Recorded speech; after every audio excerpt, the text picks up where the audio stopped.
Parole bénie. Pour la prééminence de toutes choses, dans le nom de Jésus-Christ. Amen. Nous allons lire dans Luc 22. Nous sommes dans la dernière partie de notre enseignement. Donc, nous avons parlé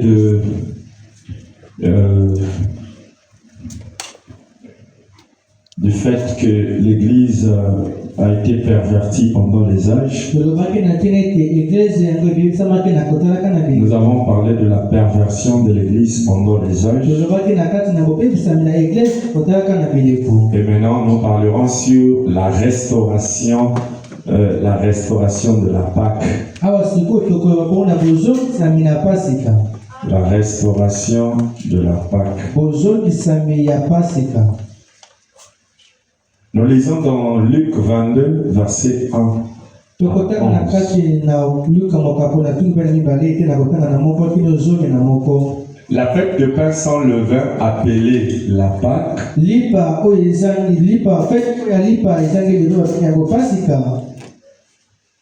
approchait. Les principaux sacrificateurs et les scribes cherchaient les moyens de faire mourir Jésus, car ils craignaient le peuple.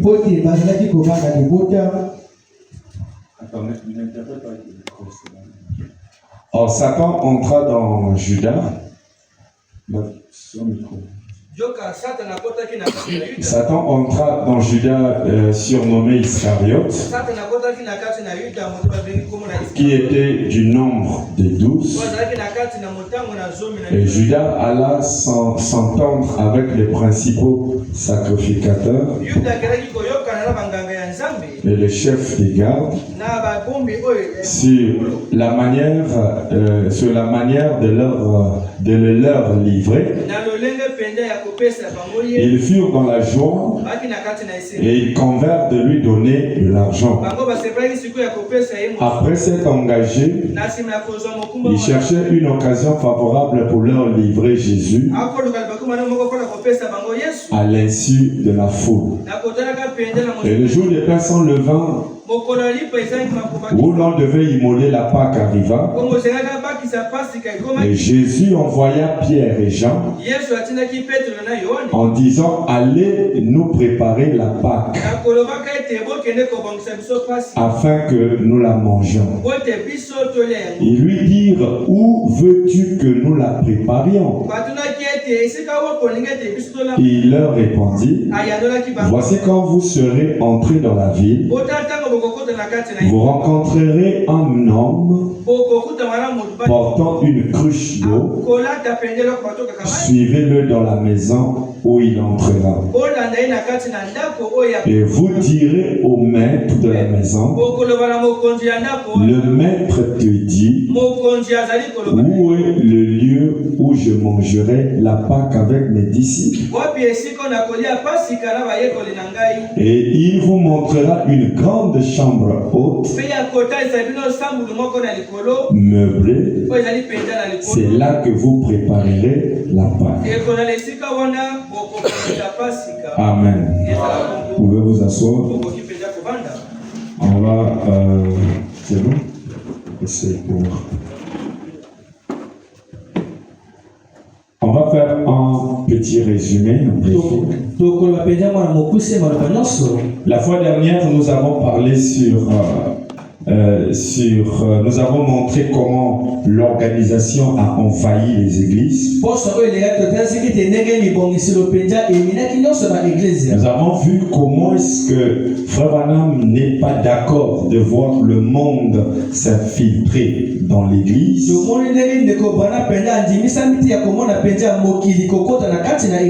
Et cela a été constaté même dans le Branham Tabernacle et partout.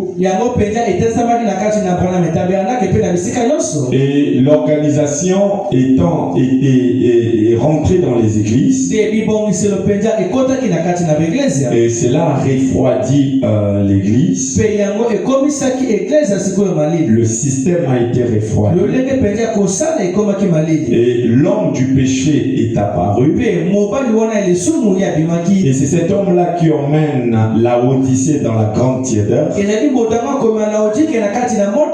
La tiédeur est rentrée dans l'église. Les hommes sont devenus aveugles. Ce qui est les critères de la Odyssée. Branham dit qu'elle est aveugle. Et il explique, il dit la raison pour laquelle la Odyssée est aveugle,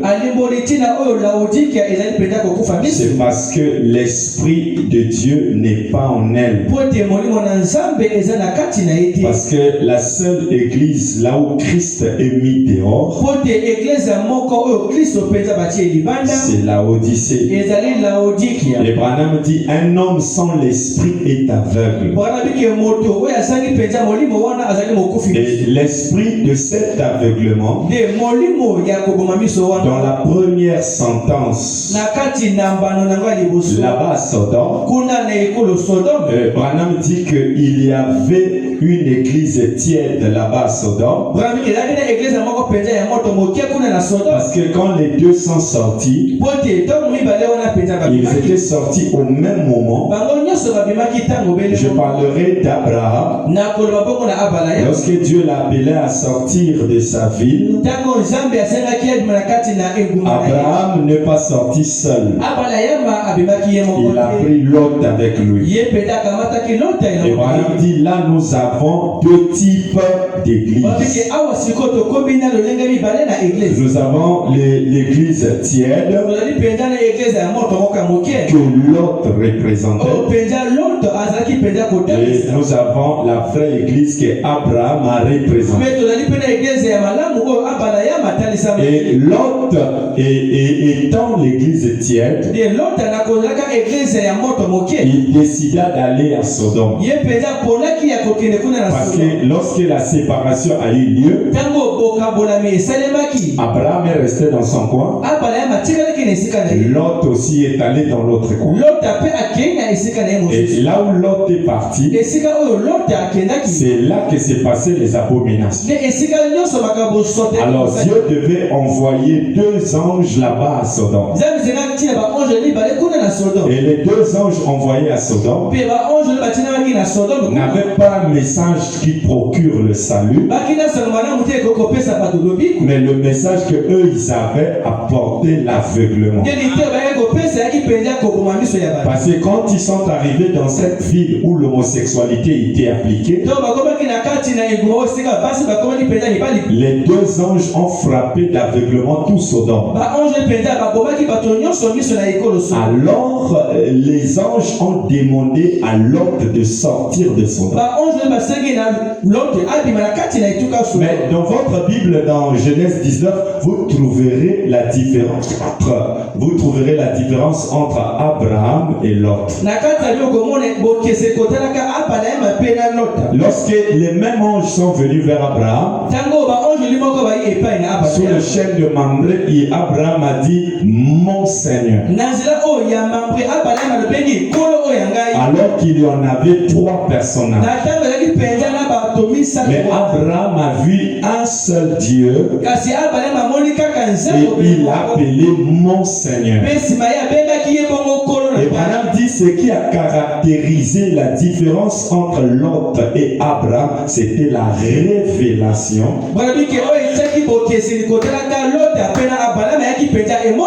de qui était Dieu. Parce que lorsque ces mêmes anges-là sont allés à Sodome, Lot les appelait mes seigneurs.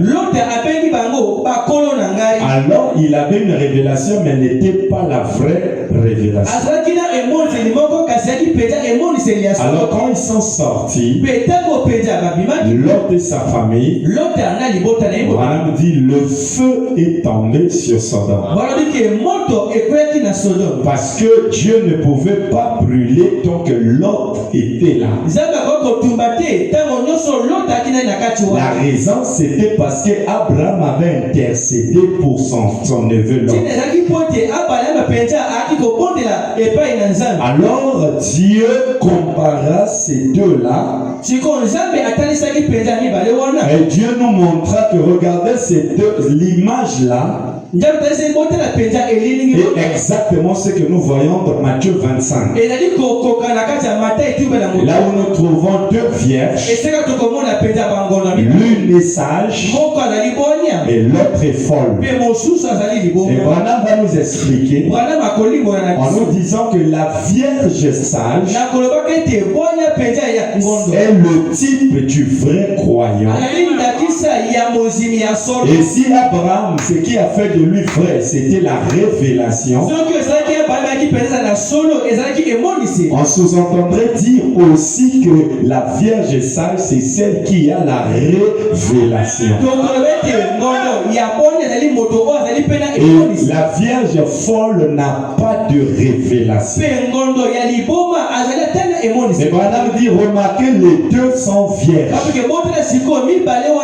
Ce qui est le type d'une église croyante.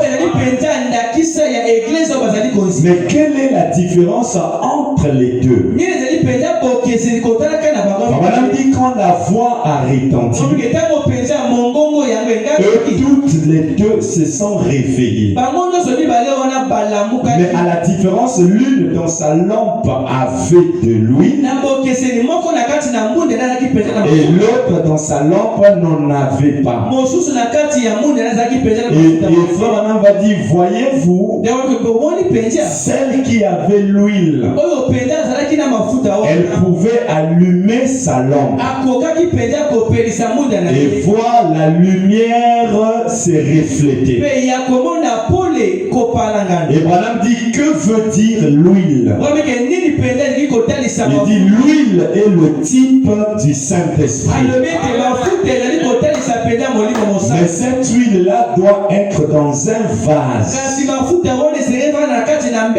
Et donc, pour montrer que quand l'huile est dans le vase, c'est alors vous pouvez l'allumer pour votre éclairage. Alors, Branham dit que la lumière veut dire l'évangile. Et donc, pour que l'évangile puisse éclairer,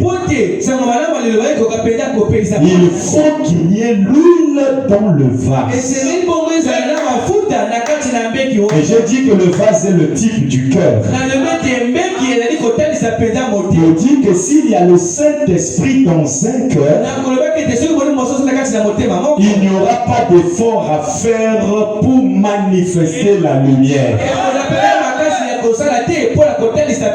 C'est là où Branham dit, qu'est-ce que la lumière? Autant du soir, la lumière apparaîtra. Et Branham dit, que veut dire la lumière? Il dit que la lumière soit. Et la lumière fut. Branham dit, quand on dit fut, ça veut dire que la parole s'est matérialisée. Alors Branham dit que la lumière veut dire la parole manifestée. Donc sans le Saint-Esprit, il n'est pas possible à quelqu'un de manifester la parole. Donc, ce qui fait de vous la Vierge intelligente et sage, c'est pas les jupes et tout ce que nous avons, mais c'est cette capacité de manifester le message. Et la Vierge folle, elle ne peut pas la manifester. Elle croit, mais elle ne peut pas la manifester. Alors, il y a une sentence qui est réservée aux deux.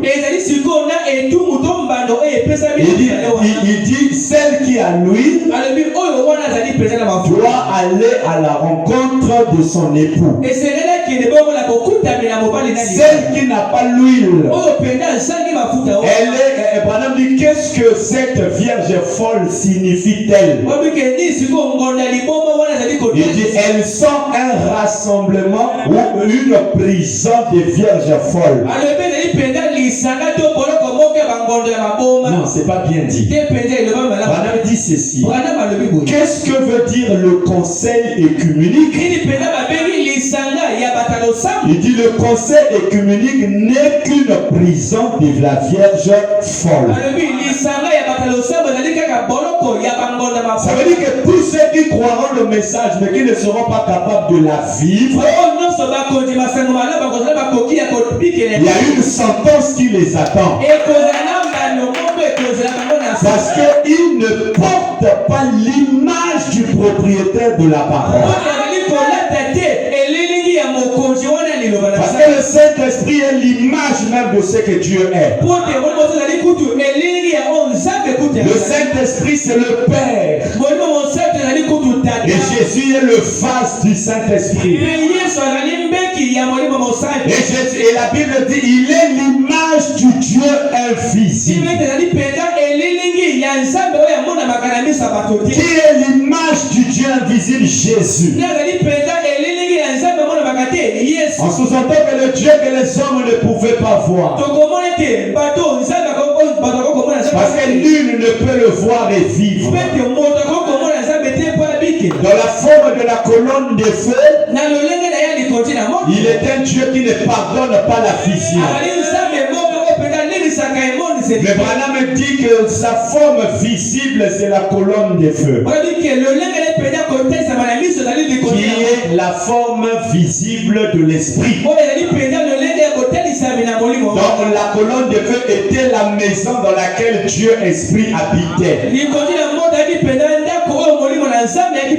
la colonne de feu est encore appelée par la théophanie. Et à un moment, il devait cesser d'être une théophanie et devenir un homme.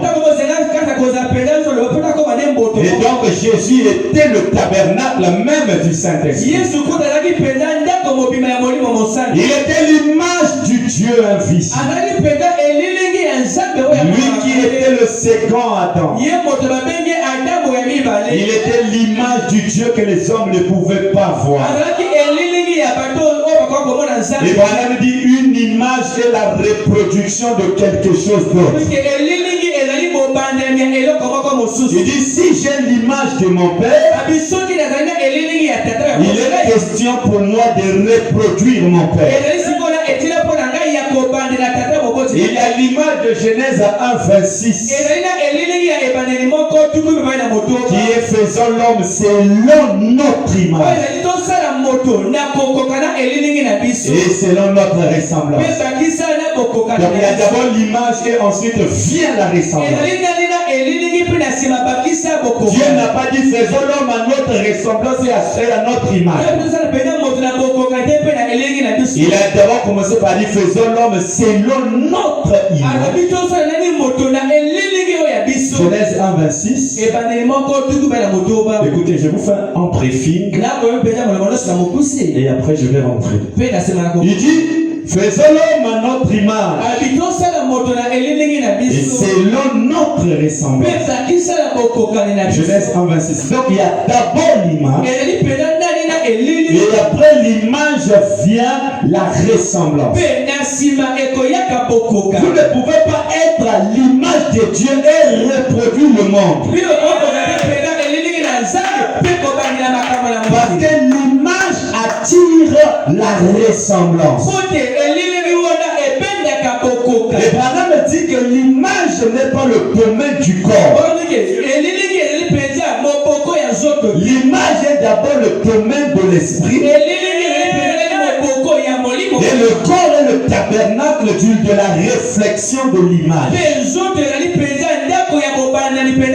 Vous voyez qu'il y a d'abord l'image, ensuite vient la ressemblance. Et Frère Branham est clair lorsqu'il dit qu'il y a deux sortes d'images. Il y a l'image de la Vierge folle. Il y a l'image de la Vierge sale. Les deux ont deux images différentes. La Vierge sage à l'huile. qui la permet de refléter Christ. Mais la Vierge sage, à lui, c'est qui la permet de refléter Christ. Alors que la Vierge folle, dans l'absence de lui, il va refléter une église. Il va se contenter à se proclamer membre d'une église. On dit que Dieu ne jugera pas la terre par une église. L'outil du jugement selon Dieu, c'est sa parole. Alors il y a l'image de Genèse 1:26, l'image de Colossiens 1:15. Les deux images là reflètent Christ. Mais il y a aussi l'image de la Vierge folle, qui est Apocalypse 13, verset 14. Apocalypse 13, 14 parlera de l'image de la bête. Parce que Branham dit que quand une église n'est pas née de nouveau, elle est une église organisée. Et le Conseil œcuménique mondial, qui est le rassemblement de toutes les églises organisées, ce sont ceux qui n'ont pas été condamnés pour l'enlèvement. Ils vont se réunir parce que dans leur religion, la bête a son influence là. Et Branham dit, ne croyez pas que vous ayez pour ennemi le péché. Il dit non, le péché n'est pas votre plus grand ennemi. Votre plus grand ennemi, c'est l'église catholique. Parce qu'elle est la première organisation. Est-ce que je prêche à ceux que j'ai déjà prêché ça? Elle est la première organisation. Et cette église étant son influence, par sa manière de faire, vous trouverez une église qui a d'un côté Dieu, de l'autre côté le monde. La dénomination est entrée. Et cette dénomination a produit alors des églises organisées. Et le résultat d'une personne qui n'a pas le Saint-Esprit, elle est une épouse mère dénominationnelle. Frères et sœurs, ne quittez pas la terre tant que vous n'avez pas reçu le Saint-Esprit. Le Saint-Esprit marquera la différence entre nous, les adorateurs. La façon que nous aimons Dieu est caractérisée par la quantité de l'Esprit qui est en nous. Alors, Branham dit, que le communisme, et puis partout où l'église catholique s'est levée, le communisme a suivi. De la même manière que Nebuchadnezzar avait été choisi pour détruire la chair de la prostituée, c'est de la même manière que le communisme a été suscité pour détruire la mère des organisations. Et la mère des organisations, c'est la mère des organisations. C'est l'église. Alors le communisme a été suscité pour cela. Et voilà, il ne craignait pas le communisme. Parce qu'il dit observez le roi du Nord. Il dit la Russie. Dieu ne nous demande pas de craindre la Russie, mais il nous demande d'observer la Russie. Parce qu'il dira que la Russie voudra réunir le monde sous une seule tête militaire. Et c'est ce qui est en train de se passer. Parce que tous les pays sont en train de s'associer à la Russie afin de pouvoir avoir la puissance atomique. Parce que l'onction de la troisième guerre mondiale n'est pas des fusils à la main, mais ça sera plutôt la guerre atomique. Les États-Unis étaient la grande puissance. Après avoir navigué sur Hiroshima et Nagasaki, son économie avait grandi. Et elle était devenue la première puissance. Mais la Russie avait mis les espions dans l'armée américaine pour aller découvrir quelle stratégie qu'ils ont fait pour avoir une telle arme. Et lorsque les espions là ont découvert le secret, parce qu'ils étaient des binationaux, ils n'avaient pas seulement la nationalité américaine mais russe aussi. Alors ils sont rentrés dans l'armée américaine. Ils sont allés juste dans le laboratoire. Ils ont découvert les composants chimiques.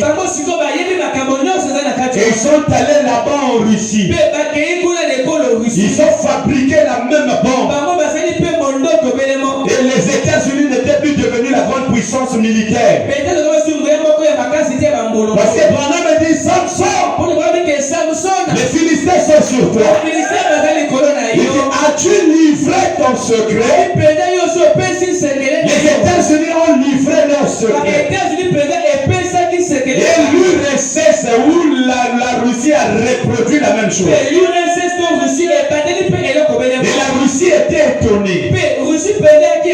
Quand la Russie l'a fait, alors ils ont essayé d'organiser une réunion qui doit associer les États-Unis avec la Russie. Et c'est ce qui a causé la guerre froide. Parce qu'eux, ils ont refusé de s'associer à eux parce qu'ils connaissaient déjà leur secret. Ce que je vous dis là, c'est dans le livre de l'histoire. Dites Amen. Oh, dites Amen. Alors, on découvre leur secret. Alors, le communisme est devenu maintenant l'outil. Le pays le plus craint. Et les États-Unis ont créé l'ONU. Ils ont dit l'Organisation des Nations Unies. Le chef de l'ONU, c'est les États-Unis. Il a créé l'OTAN. Mais la Russie refuse d'entrer. Afin de ne pas être sous la puissance des États-Unis. Alors les deux grands rivaux se trouvent. D'un côté, nous avons la Russie, les Khrouchtchev, et de l'autre côté, nous avons Eisenhower. D'un côté, nous avons l'argile, de l'autre côté, nous avons le fer. Et l'argile et le fer, les deux ne peuvent pas s'associer. Au point de la réunion était organisée, l'aide président a pris sa chaussure. Il a frappé sur la table. Et il a dit aussi longtemps que nous serons la Russie, on ne va jamais s'associer à vous. Alors mes frères, pour la reconstruction de l'Europe, après le désastre qu'avait fait la guerre, l'idée du général Marshall, il s'est associé à l'Italie. C'est là où Branham dit il y aura trois grands ismes. Il dit le fascisme, en parenthèse l'Italie, sous l'emprise de Mussolini. C'est lui qui est le constructeur de la bombe Dior, celle que nous appelons le Vatican. Si vous avez fui les cours d'histoire, c'est votre problème. Et il y a le nazisme avec l'Allemagne et le communisme avec la Russie. Et pendant me dit les trois là seront gouvernés par un seul isme. C'est la Russie. Quel est le pays qui dirige le plus le monde aujourd'hui? Militairement, il y a un pays qui tient devant la Russie. Amen. Mais Branham dit, il dit, regardez, ces choses n'auront pas lieu avant que le dernier pape n'apparaisse dans la terre des États-Unis. Parce que l'ange puissant descend. Il pose son pied gauche sur la terre et son pied droit sur la mer. Et Branham dit la mer veut dire Rome. La terre, c'est les États-Unis. Parce que de la terre sort une bête qui est le dernier pape. Branham dit le dernier pape sera américain. Selon la prophétie. Alors quand il sera, quand le pape sortira des États-Unis pour unir totalement Rome et les États-Unis. Or Israël est derrière les États-Unis. Alors il cherchera à créer une alliance. Est-ce que je peux continuer à prêcher? Vous regardez quand ces choses se produisent. Ça dit que lorsque le dernier pape sera américain, c'est alors que le grenier doit être mis dans le grenier et livré doit aller dans le feu. Et donc l'ivresse c'est la Vierge folle, celle qui est censée passer par la tribulation, parce qu'elle n'a pas pu se sanctifier quand elle était sous la terre. Et Branham dit que l'ivraie et le blé n'aura pas le même traitement. L'épouse et le soi-disant épouse n'aura pas le même traitement.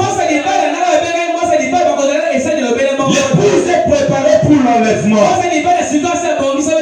alors que les membres d'église sont préparés pour la tribulation.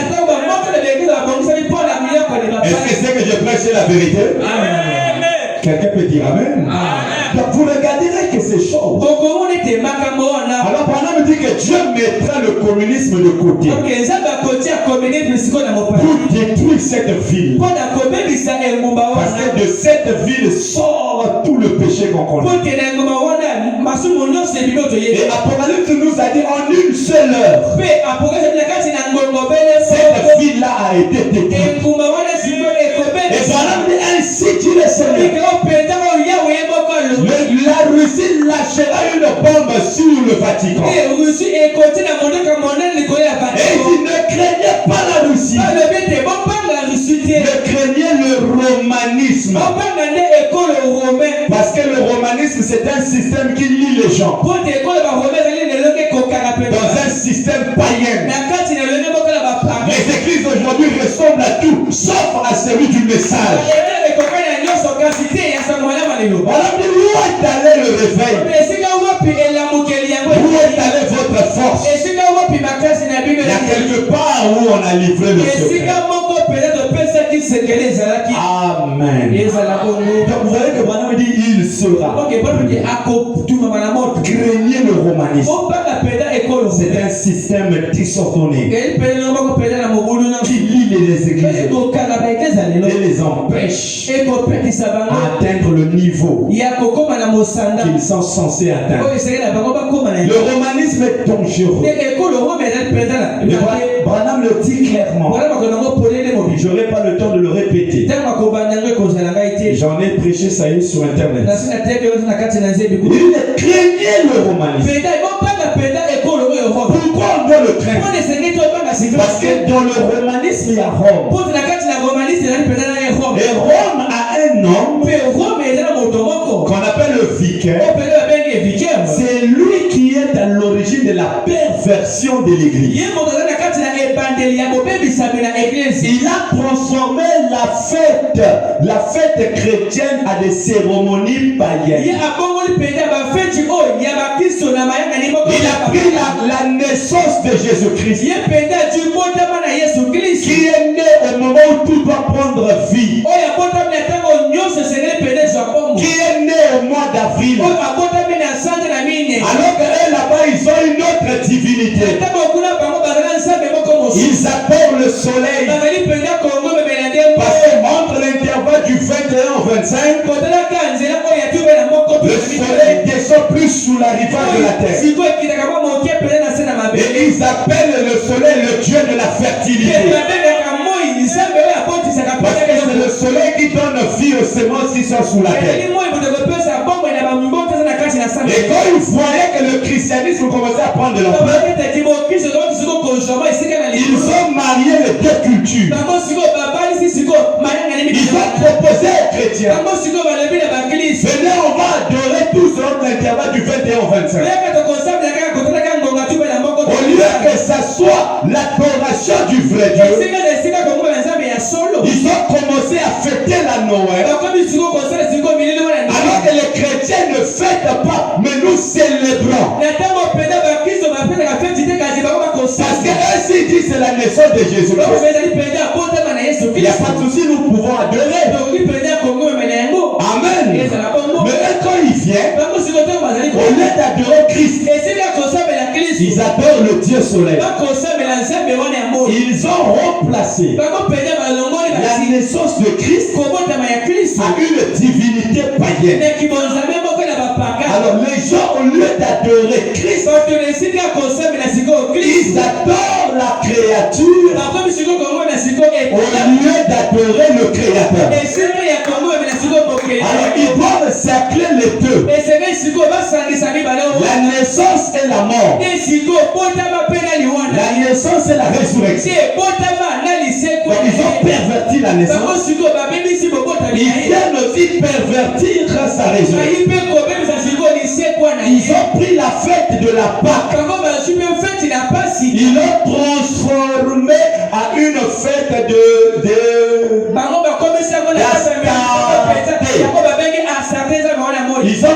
ils ont marié les deux. Au point que Branham a dit, au lieu pour nous de célébrer la résurrection, mais ils ont remplacé ça à la fête d'Astarté. Qui est Astarté? Astarté est une divinité mondaine qui base son existence sur la sexualité, la fertilité et autre chose que vous connaissez. Dites Amen. Et cette déesse-là, je vous ai dit, elle est incomplète sans une déesse babylonienne, une divinité babylonienne appelée Istar et Inanna, les deux divinités qui expriment l'amour, qui n'est pas le vrai amour. Dites Amen. C'est plutôt de l'amour de la chair. Il les associe. Et pendant lui regardez, cette déesse, il y avait une femme, un homme qui s'appelait Tedbal, lui qui était le père de Jézabel. Il avait une pensée de construire quelqu'un de tout dans le grand palais. Il voulait rendre grand des divinités. Il voulait emmener l'adoration d'un autre Dieu là-bas en Israël. Et il a tué son successeur qui était au trône. Et son nom était Phénès. Et Tedbal a tué Phénès. Et il a pris sa place dans la royauté. Et madame dit, vous trouverez ça dans 1 Roi 16. Il a pris sa place dans la royauté. Vous voyez dans le nom de Tedbal,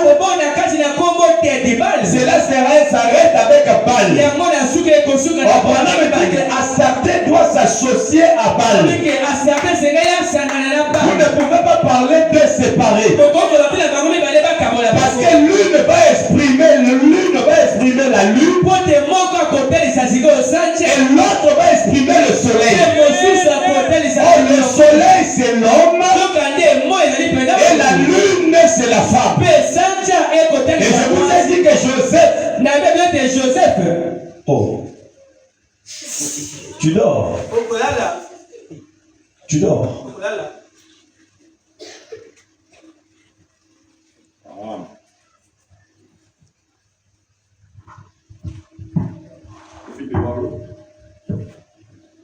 Ces choses font dormir.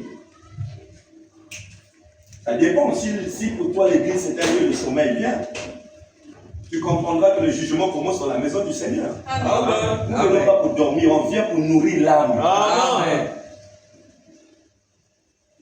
Tu as tout un lit, tu ne veux pas tourner, c'est la chaise là qui te baisse. On médite pas les yeux fermés. Oh non, pasteur, je suis. On les yeux. Tu dors. Amen. Donc, je disais que. Vous êtes avec moi? Ça là, je suis seulement dans la révision. Je disais ceci. Les deux sont liés. Parce que l'un représente le soleil, l'autre la lune. Les deux sont mari et femme. C'est de cette même manière que vous trouverez que Joseph avait fait une vision. Où il a vu le soleil et la lune s'incliner devant lui. Et Jacob a dit à Joseph, veux-tu dire que moi, ton père, et ta mère, nous allons nous incliner devant toi? Donc on comprend que le soleil c'est l'homme et la lune c'est la femme. Est-ce que quelqu'un peut dire amen? Dis qu'il y en a même des vivants. Donc vous voyez que ces deux choses sont liées. Alors regardez Dédébal quand il était roi. Il a mis au monde une fille appelée Jézabel. Jézabel était la fille d'un assassin. La seule fille qui a brisé le sang des saints, c'est cette fille-là. Jézabel était la fille d'un assassin qui avait versé le sang pour avoir la royauté. Mais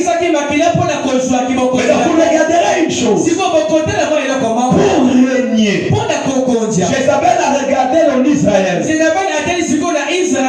est le roi le plus fort entre Juda et Israël? Il a vu là-bas. Et en Israël, il y avait un roi qui s'appelait Akab. Oh, Akab n'était pas un vrai croyant. Akab était le type d'un croyant froid et formaliste. Alors Jézabel est allée vers lui. Non pas pour des raisons d'amour. Elle est allée là-bas pour les intérêts. Parce qu'elle voulait bâtir le projet de son père.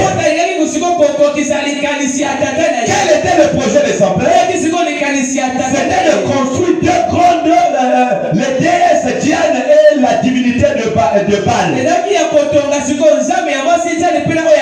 Jézabel est entrée en Israël. Elle a entraîné l'idolâtrie. Elle a construit ces deux temples. Et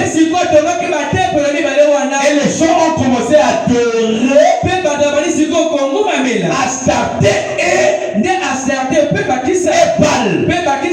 Mais en le faisant, Dieu pour renverser ça, il a suscité un prophète du nom d'Élie.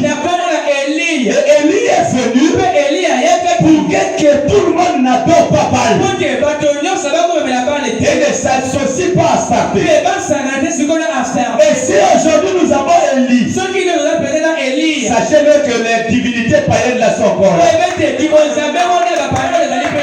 Est-ce que je me fais comprendre? Alors regardez mes frères. Dans cette manière de faire, Élie est allé confronter les 400 prophètes de Baal. Il les a vaincus. Et quand il arrive à les vaincre, Dieu alors apprécie l'onction d'Élie. Alors il décide d'utiliser cette onction. À chaque fois que la divinité là va être comme cela. Alors regardez ce que l'Église catholique fait. Ils ont pris la Pâque. Chacun d'entre eux selon sa civilisation. Les perles, les Gaulois et les Égyptiens. Ils ont pris la résurrection de Christ. Ils l'ont remplacé à une fête des œufs. Ils ont commencé à colorer les œufs. Parce qu'ils se sont dit de la même manière que la Pâque exprime la résurrection. Où Christ sort de la tombe. C'est de la même manière que la vie aussi sort de l'œuf. Ils ont pris notre Pâque, qui est la résurrection de l'homme le plus saint de la terre. Ils l'ont diminué à des œufs. Dans la civilisation des perles, des Gaulois et des Égyptiens. Et les Français aussi avaient leur civilisation. C'était celui de sonner les cloches entre l'intervalle de jeudi et de dimanche. Alors quand ils arrivaient jeudi, ils ne sonnaient pas pour marquer le deuil. Alors en le faisant, ils disaient à leurs enfants, les œufs là, nous les envoyons à Rome, afin que le pape le prie pour ça, pour que quand vous allez le manger, que cela vous procure la vie. Mais ça c'est plus pire que même païen. Non, je vous prêche la vérité. Ça est dans l'histoire. Amen. Maintenant, remarquez les Romains. Leur civilisation, c'était de casser les œufs afin de purifier leurs atmosphères. L'œuf ne peut pas te purifier. La purification vient par le sang de Jésus-Christ. Quelqu'un dit Amen. Et enfin en Allemagne, selon la civilisation germanique, ils avaient le lièvre et le lapin. Ils ont pris ces deux-là pour exprimer la Pâque. Parce que pour eux, cela exprime la fertilité. Et plus tard, dans les années 1830, c'est alors qu'ils ont industrialisé cela. Ils ont créé des appareils qui leur permettent alors de fabriquer des quantités des œufs en chocolat. Et alors la Pâque est devenue liée à la fête des œufs au 12e siècle.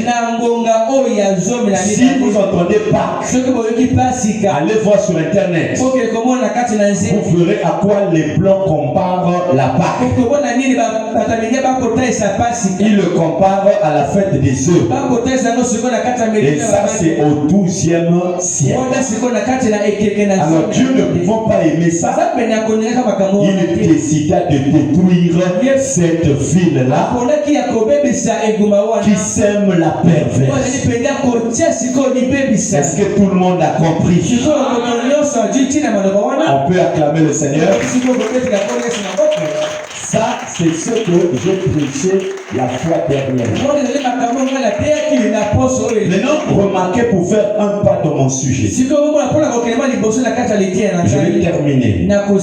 Remarquez. Dieu, voyant que la Pâque a été pervertie,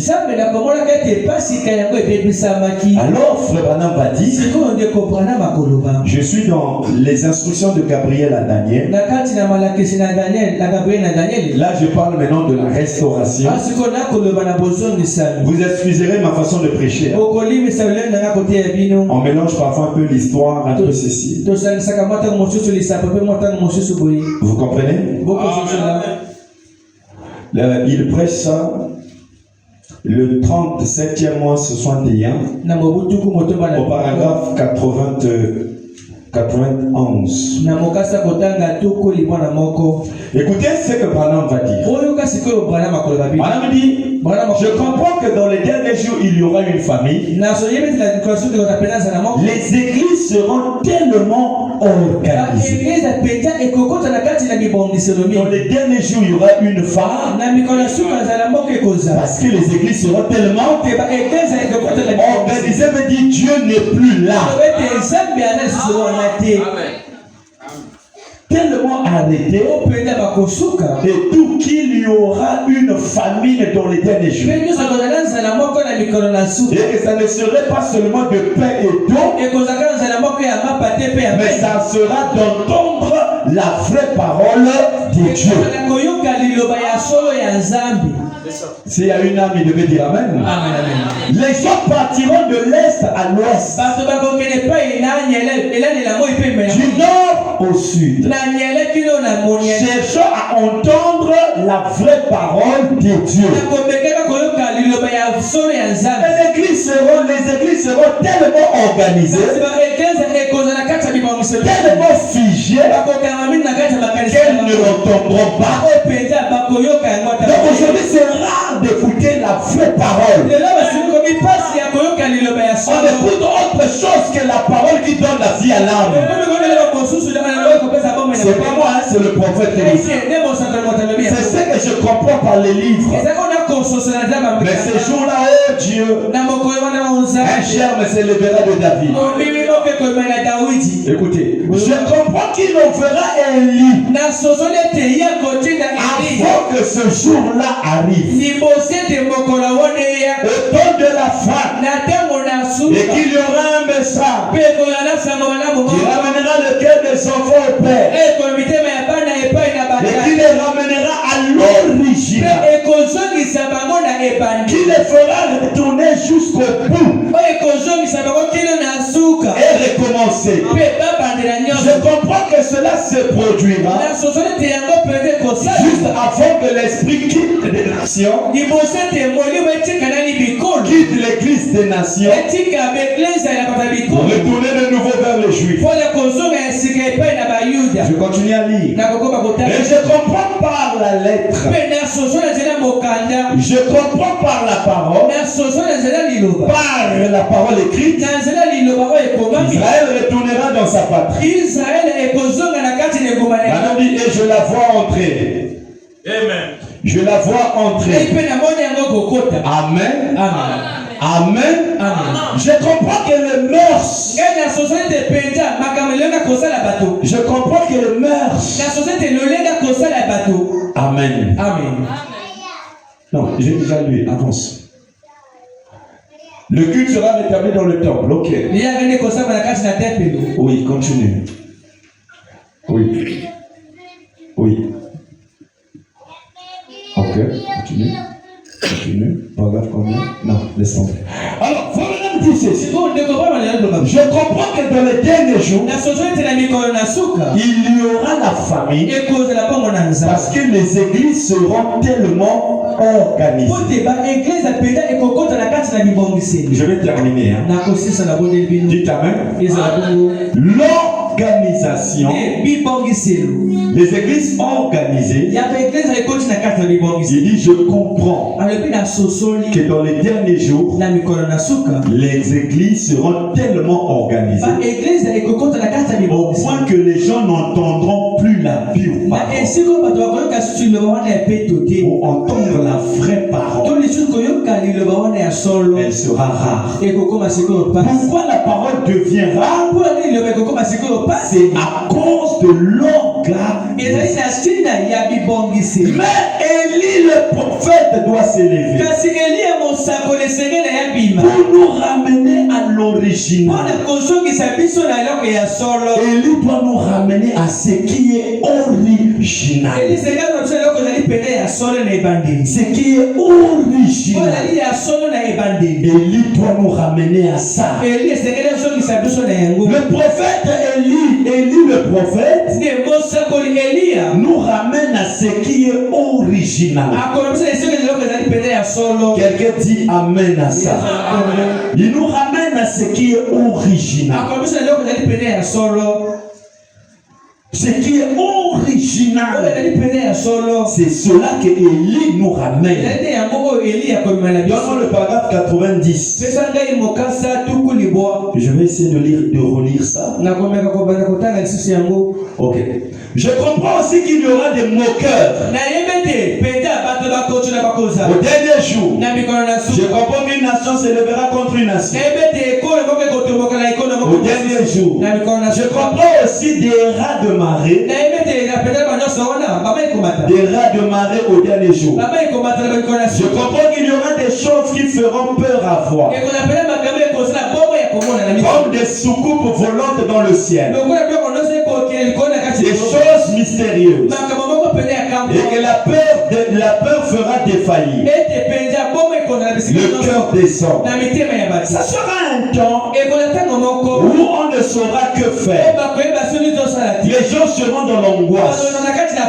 Je lis qu'ils se rassembleront tous dans une confédération. Voilà. Tous dans des organisations, dans des dénominations, et qu'ils formeront une confédération au dernier jour. Je comprends que les femmes se couperont les cheveux au dernier jour. Je comprends qu'elles s'habilleront court avec des talons hauts qu'elles feront résonner en marchant au dernier jour.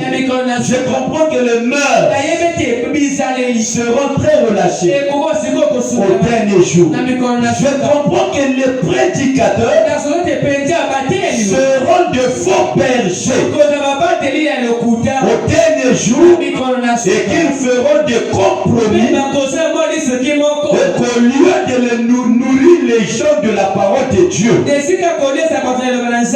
qu'ils se tourneront vers le credo et toutes sortes de choses. Mais je comprends aussi qu'une voix se fera entendre au dernier jour et qu'elle criera dans le désert et qu'elle appellera les gens à revenir au message original, à revenir aux choses de Dieu.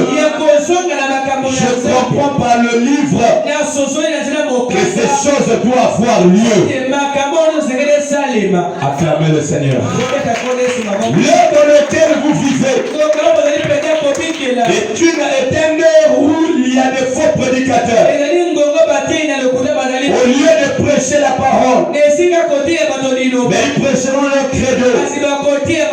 La porte ne sera plus vue dans le véritable coup d'œil. La vraie parole sera rare à écouter à cause des organisations. Mais il y a un prophète. Une voix s'élèvera en dehors de ces églises organisées. Parce que la mère des organisations, c'est l'église catholique. Et cette église-là n'est pas seule. Parce que les luthériens sont sortis de là. Les wesleyens sont sortis de là. Et à chaque fois que les lutteurs de leur religion mouraient, la mère prostituée récupérait ces églises. Alors il y aura une voix qui sortira en dehors de l'âge pentecôtiste. Il ne sera issu d'aucune organisation. Parce qu'à aucun moment une église a produit un prophète. Le système ecclésiastique n'a jamais produit un homme de Dieu. Est-ce que quelqu'un se rappelle de ces choses? Amen. Quelqu'un se rappelle de cela? En aucun moment, le système des églises ont produit un homme de Dieu. Alors, regardez, je m'arrête par ceci.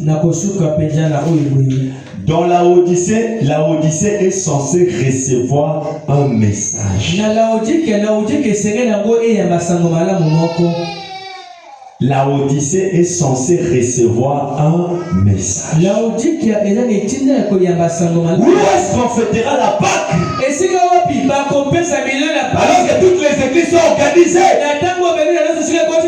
Jésus dit il y a un homme. Vous irez dans telle ville. Vous trouverez un homme avec une cruche d'eau. Dites à cet homme de vous conduire chez lui. Il y a un endroit où la Pâque n'est pas souillée.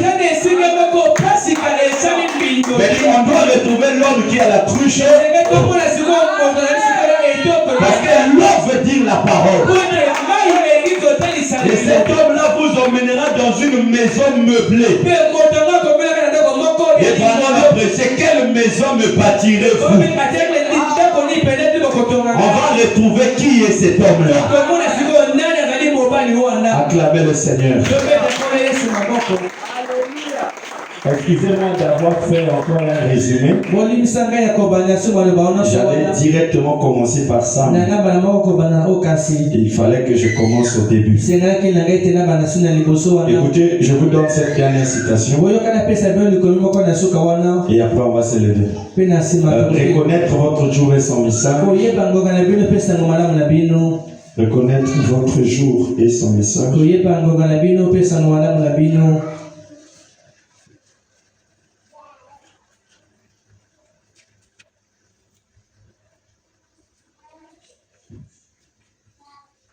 Au paragraphe 119, l'âge de la Odyssée est censé recevoir un message. Malachie 4 là. C'est bon. Dimanche, je vais pas loin. Je vais commencer directement sur le message de Malachie. Amen. Inclinons nos têtes. Seigneur Dieu Tout-Puissant, nous croyons que ta parole est la vérité. Aujourd'hui, tu as dit que les églises sont si organisées. On pense qu'il est rare alors d'écouter la vraie parole. Je sais que dans les derniers jours s'élèvera des faux prédicateurs. C'est vrai. Tu l'as dit, nous le croyons. Mais il y aura une voix qui criera dans le désert pour ramener les gens à ce qui est original. Seigneur, nous voulons ce qui est original. Aujourd'hui, le message est devenu tellement si embrouillé et que les gens ne savent plus quoi croire. Nous voyons les prédicateurs se lever un matin, changer de doctrine, emmener le concubinage, des choses qui ne se faisaient pas hier se faire aujourd'hui. Les gens se demandent où est-ce qu'on peut aller. Où est-ce qu'on peut aller? Seigneur, nous croyons que la Odyssée est censée recevoir le message. Nous voulons être derrière ce message qui nous ramène à ce qui est original. Une foi originale. Une croyance originale. Et une paix originale. Aide-moi, Seigneur, à mettre fin à cette grande partie le dimanche. Bénis tes enfants. Laisse que dimanche qu'ils viennent écouter cette grande vérité afin que leurs âmes soient pleines de joie. Sois béni dans le nom de Jésus-Christ. Amen.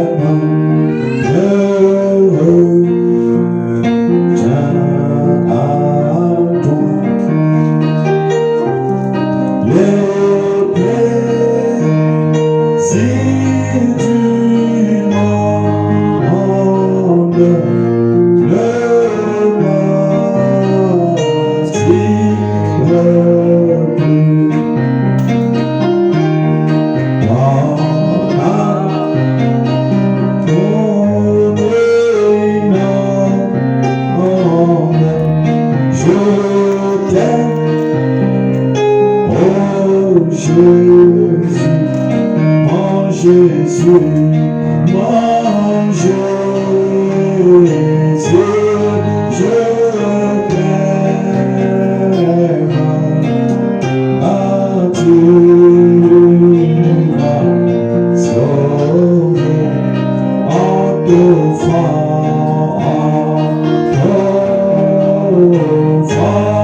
toi-même ton sang. Oui, sur la croix, sur la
On m'a fait une surprise.